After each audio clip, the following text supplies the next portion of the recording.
फर्रुखाबाद जनपद से, जहां महाकाल सेवा समिति के अतुल ने शमशाबाद में फ्री कोचिंग सेंटर की शुरुआत की है, जहां 9th क्लास से 12th क्लास तक के बच्चों को फ्री कोचिंग दी जाएगी। आपको बता दें, राष्ट्रीय स्वयं सेवक संघ सेवा विभाग द्वारा निःशुल्क कोचिंग सेंटर का शुभारंभ नगर के रामलीला मैदान रोड पर किया गया। कोचिंग सेंटर में कक्षा 9 से 12 तक के विद्यार्थियों को सभी विषयों की निःशुल्क कोचिंग उपलब्ध कराई जाएगी। कोचिंग सेंटर का शुभारंभ राष्ट्रीय स्वयं सेवक संघ के विभाग कार्यवाह रमेश द्वारा भारत माता के समक्ष दीप प्रज्वलित करके एवं नारियल फोड़ किया गया। कार्यक्रम में उपस्थित लोगों को संबोधित करते हुए रमेश ने कहा, शिक्षा का महत्व प्राचीन भारतीय शिक्षा पद्धति एवं संपूर्ण विश्व को भारतीय ऋषि मुनियों एवं गणितज्ञों द्वारा दिए गए ज्ञान से परिचित कराया। चारों वेदों से परिचित कराते हुए उन्होंने कहा, आज जितने भी आविष्कार तथा वैज्ञानिक यंत्र उपलब्ध हैं, वो उन सब के बारे में हजारों वर्ष पूर्व वेदों में वर्णित किया गया है। इस अवसर पर विभाग सेवा प्रमुख विशंबर जी सह जिला कार्यवाहक आशुतोष तथा जिला प्रचार प्रमुख ऋषि दत्त शर्मा, जिला गौ सेवा प्रमुख मनोज चतुर्वेदी, जिला शारीरिक प्रमुख रजत, जिला सेवा प्रमुख अतुल राजपूत, जिला समरसता प्रमुख पीयूष तिवारी, डॉक्टर हेमचंद राजपूत, कुंभकर्ण सिंह, मुकेश राज समेत क्षेत्र के सैकड़ों गणमान्य व्यक्ति मौजूद रहे। निःशुल्क कोचिंग सेंटर का संचालन सेवा भारती के तत्वाधान में महाकाल सेवा समिति एवं अन्य सहयोगी संगठनों द्वारा किया जाएगा। फर्रुखाबाद जनपद से अजय कुमार बाथम की रिपोर्ट।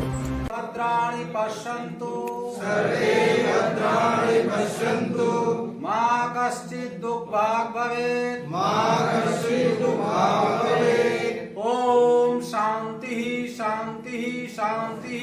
ओम शांति शांति। श्री राम जी राष्ट्रीय स्वयंसेवक संघ और उसमें विभिन्न प्रकार के ऐसे अधिकारी कार्य करते हैं। उसी कड़ी में जिले के शारीरिक शिक्षण प्रमुख रजत जी, जिले के प्रचार प्रमुख श्री ऋषि दत्त जी, गौ सेवा प्रमुख मनोज जी, राष्ट्रीय स्वयंसेवक संघ में 3 ऐसे जिलों को मिलाकर एक विभाग बनता है, जिसमें आपका जो फर्रुखाबाद विभाग है, इसमें फर्रुखाबाद, कन्नौज और कानपुर ग्रामीण का जिला आता है, जिसे संघ दृष्टि से बिल्लौर कहा जाता है। उस रचना में इस फर्रुखाबाद विभाग के विभाग सेवा प्रमुख श्रीमान विशंबर दयाल जी और विभाग के बौद्धिक शिक्षण प्रमुख श्रीमान आशुतोष जी, इस जिले के जिला सेवा प्रमुख श्रीमान अतुल जी, जिनके तत्वाधान में एक ऐसा अभियान, एक ऐसा अनुष्ठान चल रहा है।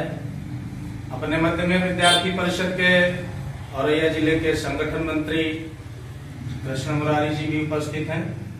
अन्य हमारे सभी आगंतुक बंधु, कार्यकर्ता बंधु और स्वयंसेवक बंधु। आज प्रारंभ हो गई थी, लेकिन वहां खानाबदोश जीवन व्यतीत होता है। आज जो अमेरिका अपने को आर्थिक और सामरिक दृष्टिकोण से अपने को अग्रणी मानता है, वो लगभग 100 वर्ष पीछे था भारत से। इन सब विशेषताओं के होते हुए भी हमारे इतिहास को और हमारी जो संस्कृति है उसको एक दूसरे दृष्टिकोण से आज पूरा विश्व देख रहा है। उसका कारण क्या था? हम सभी का जो इतिहास था वो तोड़ मरोड़ के रखा गया। दुनिया में जितने भी कार्य हो रहे हैं वो सब भारत की देन है। एक भी ऐसा कार्य पूरा विश्व नहीं आज तक कर पाया है जिसका वर्णन ऋग्वेद की पुस्तक में न हो। यज्ञ पद्धति जो दूसरा अपना है यजुर्वेद, उसमें इसका वर्णन है। आज पूरे विश्व में लोग गीत और संगीत के माध्यम से ईश्वर को प्राप्त करना चाहते हैं, उनके दर्शन करना चाहते हैं। इसका वर्णन सामवेद में है। पूरे विश्व की जो आर्थिक व्यवस्था चल रही है, इसके लिए हमारे यहाँ जो तीसरा अथर्ववेद है उसमें इसका पूरा वर्णन है। इन सब विशेषताओं के होते हुए भी और हमको और हमारी शिक्षा को दूसरे दृष्टिकोण से देखा जाता है। और यहां तक जब इस मानव सभ्यता का विकास हुआ और विकास के साथ साथ जब पढ़ना प्रारंभ किया, दुनिया की कई ऐसी भाषाएं हैं उनकी कोई लिपि नहीं है। इंग्लिश की कोई लिपि नहीं है, हिंदी की लिपि है, संस्कृत की लिपि है, देवनागरी लिपि कहा जाता है। इंग्लिश की कोई लिपि नहीं है। गायत्री मंत्र वेद मंत्र कहा जाता है। और इसको सिद्ध करके विश्वामित्र से लेकर के और आधुनिक में पंडित श्री राम शर्मा आचार्य जी ने अखिल विश्व गायत्री परिवार की जो स्थापना हुई है शांतिकुंज हरिद्वार में, उसके नीचे से गंगा जी बह रही है। ऐसी साधना, ये ताकत है उस गायत्री मंत्र में। उस धारा को नीचे से बहना पड़ा।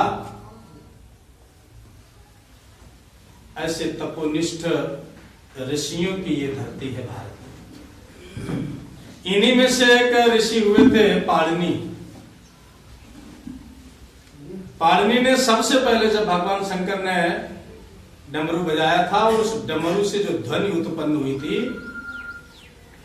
उस ध्वनि को लिपिबद्ध किया था महर्षि पाणिनि ने।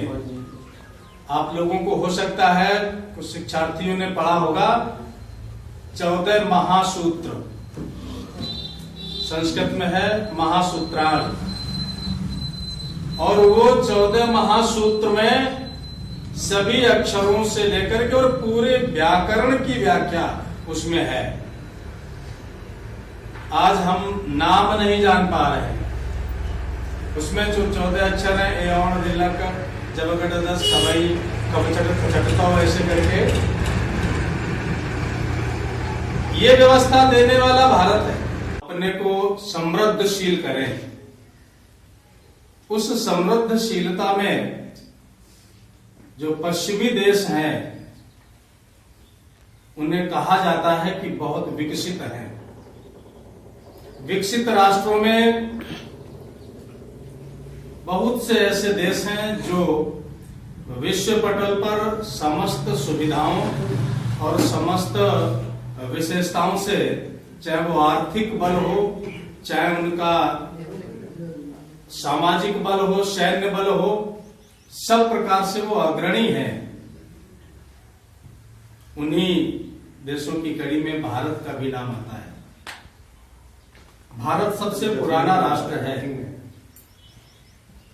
दुनिया की सबसे पुरानी जो पुस्तक है वो ऋग्वेद है। ये हम ही नहीं, पूरा विश्व मानता है। जब दुनिया की सबसे पुरानी पुस्तक ऋग्वेद है तो भारत की साक्षरता विश्व से कम क्यों हो गई? जब दुनिया को भारत ने सब कुछ दिया, सामाजिक रूप से देखा जाए तो आश्रम पद्धति भारत के मनीषियों ने दी। वैज्ञानिक दृष्टिकोण से देखा जाए तो वायुयान कैसे बनाया जाए इसका वर्णन ऋग्वेद की एक और पुस्तक है, ऋग्वेद आदि भाष्य भूमिका। इसमें वायुयान बनाने की पूरी पद्धति दी गई है। गणितीय दृष्टि से देखा जाए तो चाहे शून्य का आविष्कार हो, जिसके बिना पूरे विश्व की गणित अधूरी थी। अंतरिक्ष में हम अपने सैटेलाइट को कैसे प्रक्षेपित करें, उसके लिए दशमलव का भी आविष्कार भारत ने किया। और यही नहीं, गणित में हम प्रमेय पढ़ते हैं। पाइथागोरस की। और ये पाइथागोरस प्रमेय उसके लगभग 1000 वर्ष पहले बोधायन ऋषि ने